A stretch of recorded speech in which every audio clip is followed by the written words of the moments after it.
Vamos iniciar sobre a Idade Média.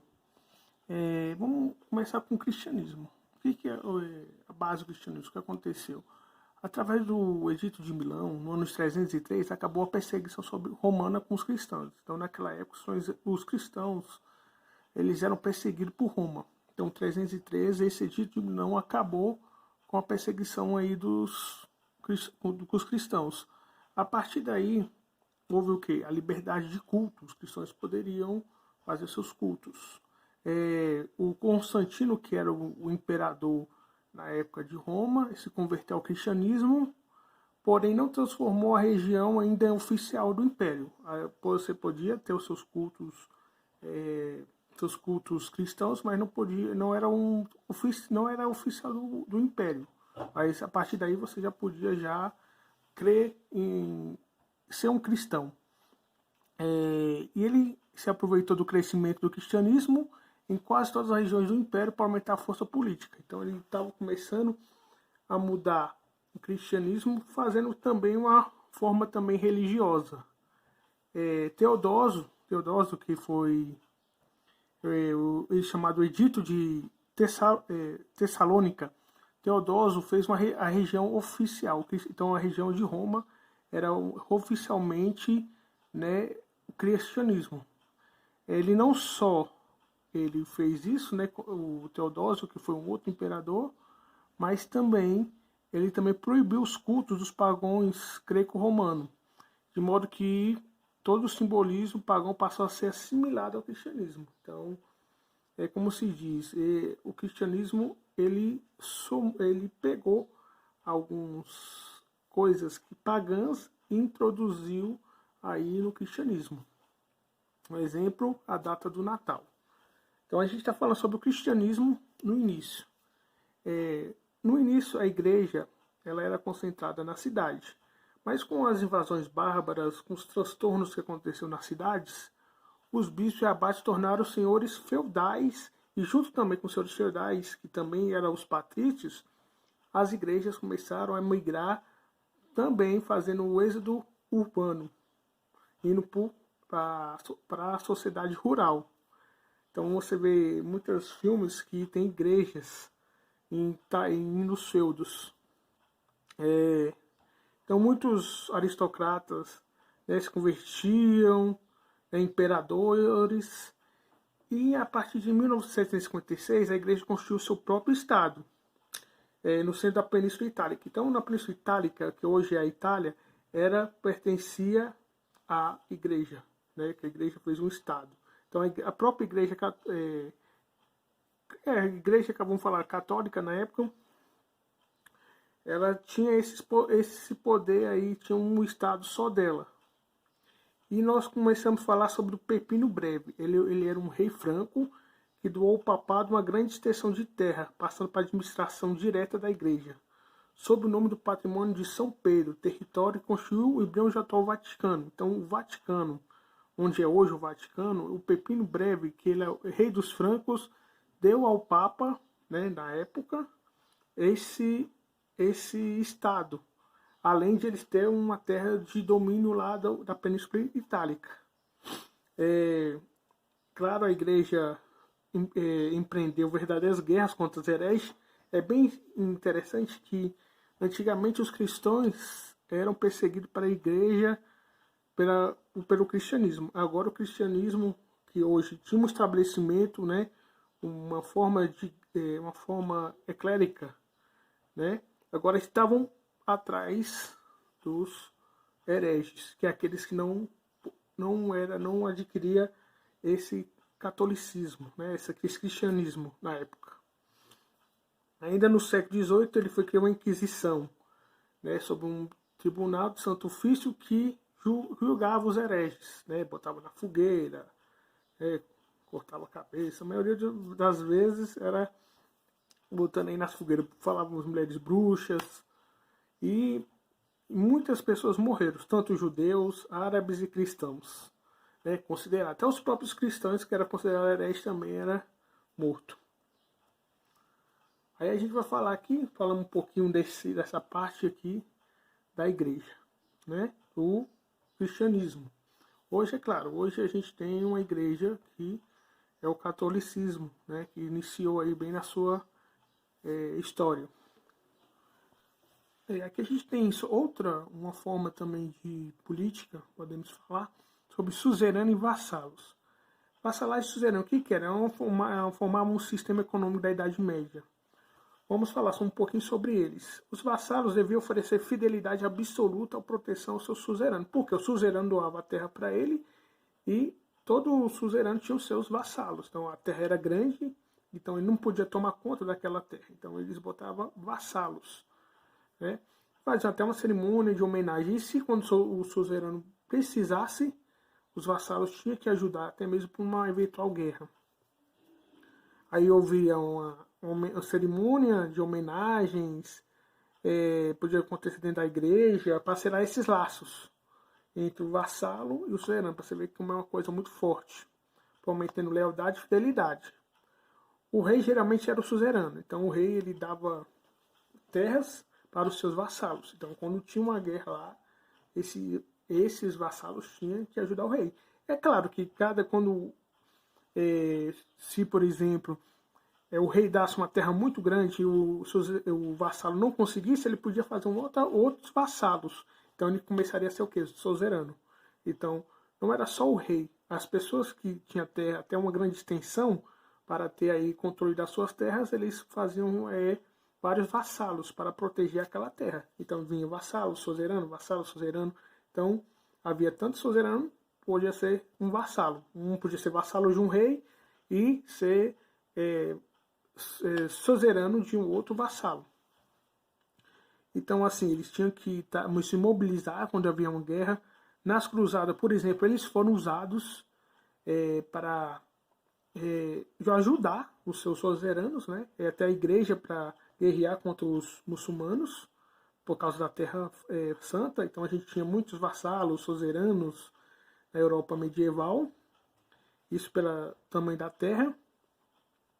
E com o tempo, cometendo o poder do rei.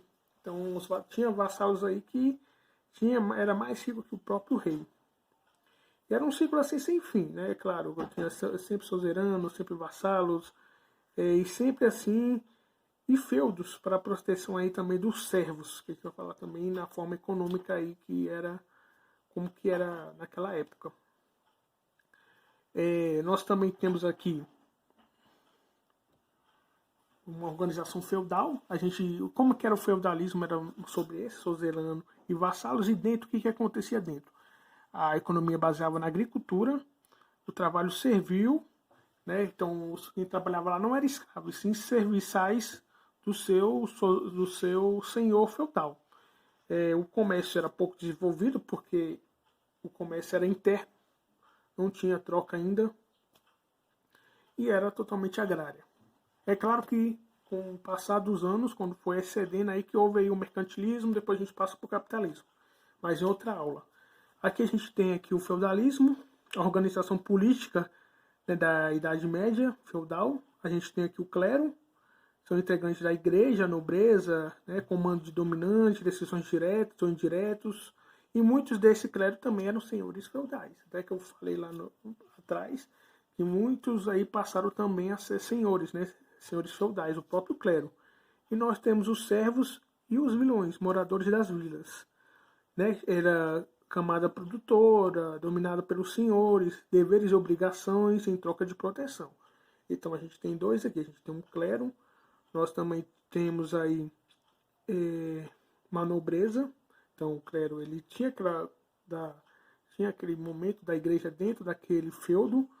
Isso, algumas também podemos falar que esse clero tinha algumas assim, podemos dizer que eles tinham ele tinha quase o mesmo poder de uma nobreza. E a nobreza era isso mesmo, era uma camada dominante, fazia decisões diretas, indiretas, direção e direitos dos senhores feudais. Então eles eram senhores feudais, tomavam decisões e eram dominantes. E nós tínhamos os servos e aqueles que viviam, né, nas vilas, que tinham que ser uma camada produtiva para produzir também para si e para os senhores feudais. E também tinham seus deveres e obrigações. Então a gente tem isso aí temos três na verdade. Temos um clero, o clero também poderia ser também da nobreza, dependendo se ele fosse um feudal. Mas a maioria desses aí também era da própria aí do descendente aí dos patrícios da época, também podemos dizer isso. Então a gente tem um clero, a gente tem uma nobreza e a gente tem os servos. E aqui, como que eu botei aqui, o clero e a nobreza, eles estão basicamente aí no mesmo nível. Então, um fazendo um sistema mais religioso e o outro um sistema mais administrativo e político. Aqui a gente tínhamos aqui os servos, eles tinham que pagar taxas. Nós tínhamos uma taxa aqui que eu posso dar um exemplo da talha, pagar metade da produção, corvéia, trabalho obrigatório na terra do Senhor, 2 ou 3 dias. Então o Senhor também tinha aquela dominação que era a terra deles. E também eles pagamento pelo uso de ferramentas. Então até nisso você vê então que esses servos eles tinham que pagar muitas taxas. Eles não eram escravos, mas provavelmente por essas taxas e o que eles deviam dar aí para os senhores feudais aí era muito aí quase um tipo de escravidão, mas não era escravo, eles eram chamados servo. Não tinha escravo nesse sistema do feudalismo. Quando houve lá o colapso romano, houve 2 formatos de colonato e comitatus. Vamos falar só um pouquinho sobre esses dois. Como muita gente tinha um colapso da economia, né, romana, proprietários decidiram fazer um sistema colonato. Como era o regime? Os grandes proprietários cediam parte das suas terras para as pessoas pobres dos campos das cidades. Então essas pessoas, né, elas começaram a ser servos, né, essas pessoas que trabalhavam lá na terra do grande proprietário, o proprietário que era os patrícios na época.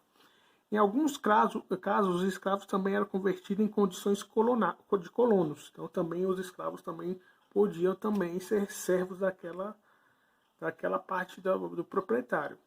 Então, o que o proprietário fazia? Uma proteção. Então, era fechado todo aquele local. E os colonos, eles deveriam ceder parte das suas produções agrícolas. Então era como se fosse um sistema mesmo. Você trabalhava na terra e você cedia lá para o grande proprietário, que vai ser chamado aí de senhores feudais. O processo de ruralização da economia provocou esvaziamento dos centros urbanos, porque como a gente também tinha as invasões bárbaras, então os senhores falavam que daria proteção para essas pessoas se trabalhasse nas terras. Por isso que você vê muitas vezes quando uma terra era saqueada, eles se escondiam naqueles grandes castelos. E aqui a gente tem os grandes muros, né? E forças de vírus passaram a abrigar esses indivíduos, que era praticamente fechado, para o Senhor proteger essas pessoas. E muitas vezes a economia romana estava em colapso, não tinha mais nada, então as pessoas começaram a fazer o êxodo urbano. O Império acabou, o Império Romano estava já caindo, mas foi aí que aconteceu, lá em 470, mais ou menos, depois de Cristo, houve aí o colapso aí do Império Romano e invasões bárbaras também. Então, isso era um modo de vida que começou. Os senhores dar as terras para os seus para escravos, para pessoas para trabalhar nessas terras. E aí eles dariam aí proteção. A gente vai falar de um reino chamado Reino dos Francos, que realmente é naquela parte das Franças. O reino merovingio, que era o primeiro império, né, que se alocou, né, naquela parte lá da França. Ele perdurou entre os anos 481 a 751. Eles são descendentes dos meroveus. A Gália, que também fazia parte, né, eles tomaram fez uma hegemonia sobre a Gália, tendo aquela parte, que é da França. Os primeiros 6 francos constituíam o mais poderoso reino da Europa Ocidental naquela época. Então já viu aí uma formação até mesmo da própria França, nesse início. Essa dinastia passaram a ser chamada merovingio. a gente vai ter outras dinastias, mas a primeira é Merovíngio. Os francos passaram a ser conhecidos da história a partir do século III. Então aí, a gente está em 481, estamos aí no século III. Ele já se conhecia lá no no ano de 200. Eles tinham ações de pirataria nas costas do mar, né, Mar do Norte, e a Gália sofreu invasões por volta do ano 258, realmente nesse ano, né, que os francos aí começaram a se estabelecer naquela região da França. Os francos aproveitaram o momento em que o Império Romano estava fraco, né, começou aí as invasões bárbaras e os francos ficaram, né, naquela parte que hoje é a França. Ampliou mais as suas fronteiras. O neto de Meroveu, Clovis, também começou também, a gente vai falar aqui, a estender esse domínio. Então eles venceram várias batalhas. Em 500, eles venceram, junto aos visigodos, eles venceram os bergúndios, que também eram uma tribo bárbaro.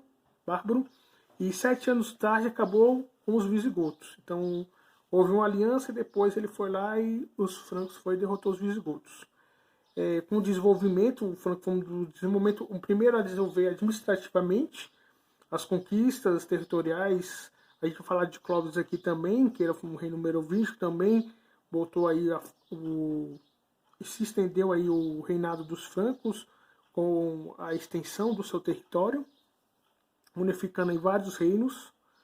Depois disso, é claro, a gente teve vários outros aí que a gente viu aí esse reinado merovingio, chegando até Childerico III, né, que foi mais ou menos aí 743 a 751. Então aí a gente acaba com esse reinado dos merovingios. A partir daí, nós vamos ter aqui, falar um pouquinho dela, da dinastia merovingia. Aqui a gente tinha a Gália, hoje, tudo aqui você pode ver que é a França. Aqui tem um pouquinho da Alemanha também, mas um dos principais, dinastia merovingia, um dos principais governantes foi Clovis. Aqui nesse mais escuro aqui eram os belgas, onde ficavam os belgas, os celtas, mais ou menos aqui, e os aquitânios, né? Aquitânios, que ficava aqui, Aquitânia, a Gália Central, Gália Oriental, Gália Harmônica e Bélgica. E aqui a gente tem aqui a Germânia, temos aqui algumas províncias aqui romanas. Então, o Clovis ele uniu a Gália, né? A Gália, uma parte da Alemanha, a Bélgica e a Itália, que está bem aqui mais aqui embaixo. É claro que eles foram apoiados pela igreja na época, né? Pelos cristãos, né? E fundou aí o reino dos francos. Então a igreja começou aí a apoiar os francos aí nessa dominação entre os francos contra outros povos. A partir daí, depois que acabou 740, 43, houve um outro reinado chamado de Carolíngio, depois lá dos merovingios. O primeiro foi o Pepino Breve, né, que era filho de Carlos Martel. Carlos Martel ele era uma pessoa que era serviçal lá dos reis, mas ele, com a morte, aí o pai dele morreu, né, e aí o Pepino Breve assumiu em 740, e depois disso o Pepino Breve foi proclamado rei dos francos. Ela interna os últimos merovingios tendo apoio da igreja. No caso, ele lutou contra as descendências dos merovingios. E tomou as terras, fez expedições na Itália, e foi ele que deu lá aquele território que hoje lá é o Vaticano. Isso em quase 740. Então até por isso que ele até teve um prestígio aí na Igreja Católica. Que na época era a Igreja Católica. A gente fala cristão, mas a gente fala Igreja Católica. O Império Carolíngio, né, de 800 a 843, né, que foi do Império do Pepino Breve. Depois disso veio quem? ser o Carlos Magnus. O Carlos Magno assumiu o poder, porém em 771 Carlos Magno faleceu, deixando só Carlos Magno reinando sozinho. Quer dizer, Carlos Magno e Carlos Magnus, os dois reinavam sozinhos. Carlos Magno faleceu, então só ficou Carlos Magno tomando conta aí do reinado dos francos. O Carlos Magno ele foi governante, né, ele era um guerreiro, teve várias batalhas aí, e justamente também contra um novo império que estava nascendo, que era o Império aí muçulmano, que estava dominando o norte da África e Portugal e Espanha. Então ele parou o domínio desses muçulmanos, para se os muçulmanos tivessem dominado a França, no caso, porque a gente sabe que Portugal, Espanha, e perto da Espanha vem aqui a França. Então a França, ela poderia ser dominada aí. E Carlos Magnus aí parou para que a França não fosse dominada. Tá? Aí a gente tem aqui o Carlos Magno. Em seguida a gente dominou os povos saxões da Germânia. Então a gente tem saxões também que ficavam tanto na parte da Inglaterra hoje, como também na parte alemã. A gente tem grandes violentas guerras, tribos inteiras, aniquilações. E Carlos ainda conquistou a cidade de Barcelona, as ilhas de Baleares e deu o seu poder em vasto território. Eu vou até mostrar para você o território aí de Carlos Magno. Então a gente tem o Pepino, a gente tem o pai de Pepino, que foi um dos primeiros aí, Carlos Martel, que assumiu o poder, né? Assumiu o poder. Depois nós temos o Pepino Breve, que deu aí a igreja lá hoje, que é o Vaticano, né, doou essa terra, e nós temos aí um grande guerreiro que era aí o Carlos Magno. E nessa época o cristianismo se propagou, porque os francos tinham uma aliança muito grande com a igreja, desde a época lá de Pepino, desde a época lá do pai do Pepino, e a gente tem aí uma influência, e isso graças ao Carlos Magno. Aí, como forma de agradecimento, em dezembro de 800, o Papa Leão III coroou como monarca, como imperador dos romanos. Então você vê, eles já estavam tentando aí fazer um novo império romano. A igreja junto com Carlos Magno. Então, verdade que essa parte na época de Carlos Magno foi chamada aí de um novo império romano. Aí, até fazendo isso, né, foi assim, renasceu o Império do Ocidente, que foi extinto lá em 476, que os bárbaros domou. Então, bárbaros como os francos, eles já eram, ele já pertencia à Igreja Católica, tinha todo o prestígio da Igreja Católica, né, da Igreja Cristã na época. E agora ele foi conhecido como o Imperador dos Carolíngios. Então a gente tinha o Merovingio, agora é os Carolíngios. Aí aqui a gente tem a conquista do Carolíngio, a gente viu lá a conquista aqui dos Merovingios, você viu, já tinha aqui uma conquista, né, na época. Agora a gente está aqui nas conquistas total, porque o Carlos Magno, ele não só foi rei só dessa parte da França, ele foi rei de tudo, tanto dessa parte da Itália, essa parte aqui da Alemanha. Então foi chamado aí um grande território. Então esse é o território de Carlos Magnus. Os conquistados, né, que conquistou pela igreja, derrotando os bárbaros que viviam naquela parte. Aí territórios dependentes, que ainda poderia ser território da igreja, ou alguns que fizeram aí um trato com o Carlos Magno. E as marcas defensivas, que eram o quê? Aqui ficavam os anglo-saxões, e aqui ficava todo esse império, o norte da África aqui, Portugal e Espanha, era dominado pelos muçulmanos. Então aqui era a marca a gente falava marca defensiva, que aqui a gente tinha militares ou alguma coisa. Eu vou falar aqui um pouquinho de um jogo que mostra um pouquinho da idade medieval. Que a gente pode ver aqui os castelos. Aí a gente está vendo aí um modo de batalha, né? As armaduras da época. Bem diferente da época lá dos romanos. Um pouquinho, né? Aí você tem a batalha, você tem as catapultas, né? E isso é uma dominação aí, ó. O castelo, onde os servos, quando tinha essa guerra, os servos se escondiam Era esses castelos aí que tinham senhores feudais. Aí tem um castelo que aí, no caso, é um jogo aí de você tá montando o seu próprio castelo. E aí as guerras, que, né, para proteger o seu castelo. Nós também tem as vilas. Também achei bem interessante esse jogo.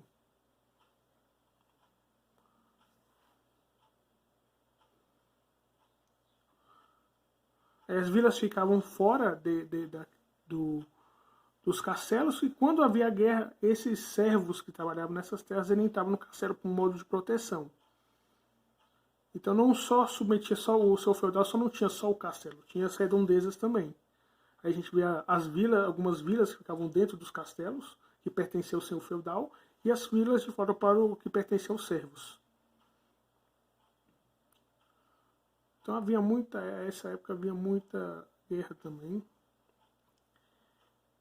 Muito interessante esse jogo, achei bem interessante. Vou ver outros aqui também, para a gente não só ficar só em um.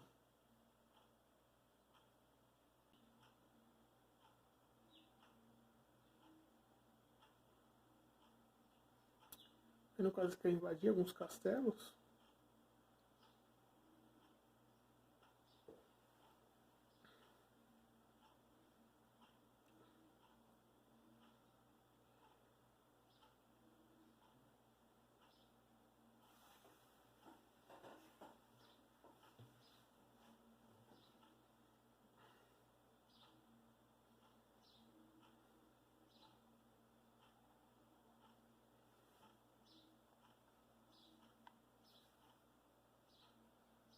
A gente está vendo em uma cidade próximo. Nessa época ainda não, tinha venda, né, de alimento. Começava aí, foi na Idade Média aí que começou os comerciantes, né, ficavam fora aí dos castelos. Aí só com autorização do senhor feudal.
Então, pessoal, por hoje é só. Espero que vocês tenham gostado e se você gostou, deixe um like, se inscreve no canal e ative o sininho e até mais!